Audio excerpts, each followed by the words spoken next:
तर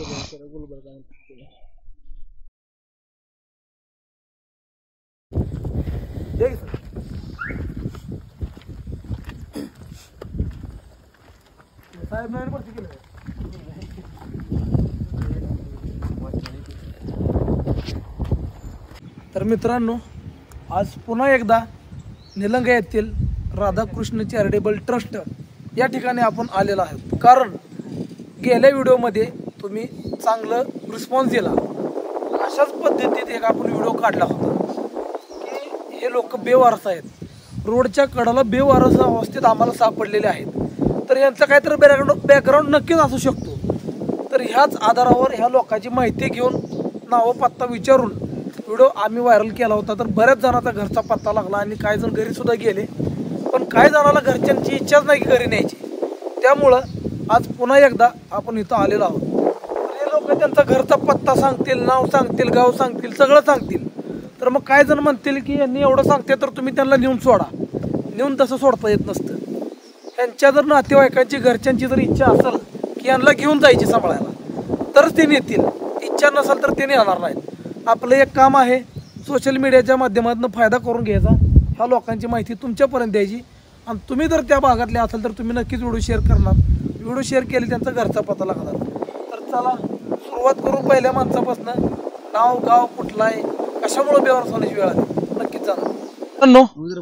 ह्या आश्रम मध्ये असा एक व्यक्ती आहे जी कन्नड बोलत आहे आणि आम्हाला कोणालाच कन्नड येत नाही.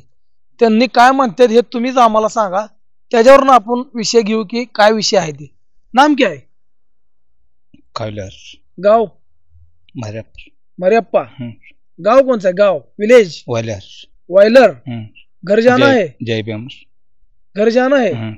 कौन है घर पे? कौन है? इंगे तेली बराबर दार से पंद्वी सुधरा सोल्दर वाली वाते.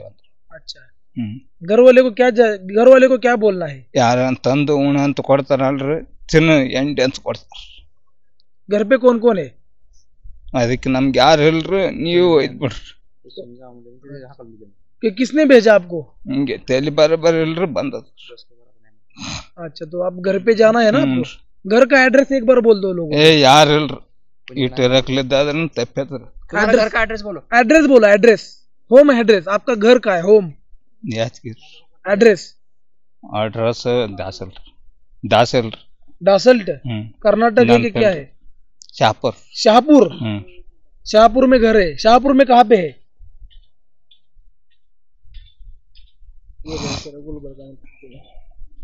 मित्रांनो, आम्हाला तर यांनी जे काय बोललेले विषय कळलाच नाही, पण तुम्हाला जर कळला असेल तर कृपया करून अन्यायाला वाचा फोडण्याचा एक छोटासा प्रयत्न केलेला आहे. या छोट्याशा व्हिडिओ मधून एवढंच सांगणं आहे की असे भाषा न कळणारे लोक सुद्धा आश्रम मध्ये आहेत. तर यांचं संगोपन करणं म्हणजे तारावरची कसरत आहे. आणि हे सुद्धा करायला काही समाजसेवक मागं पुढं बघत नाहीत. आणि हेच काम करत असताना अशा लोकांचा घरचा शोध लागणं ही काळाची गरज आहे. तर हे जे काय कर्नाटक मध्ये बोलले ते कॉमेंट करून सांगा किंवा फोन करून सांगा. हा जो कॉन्टॅक्ट नंबर तुम्हाला दिसतोय, फोन करून सांगा की यांनी काय म्हणतात. त्यांचं जे बोलणं आम्हाला कळालं तर नक्कीच आम्ही ते तिथपर्यंत पोहोचण्याचा प्रयत्न करू.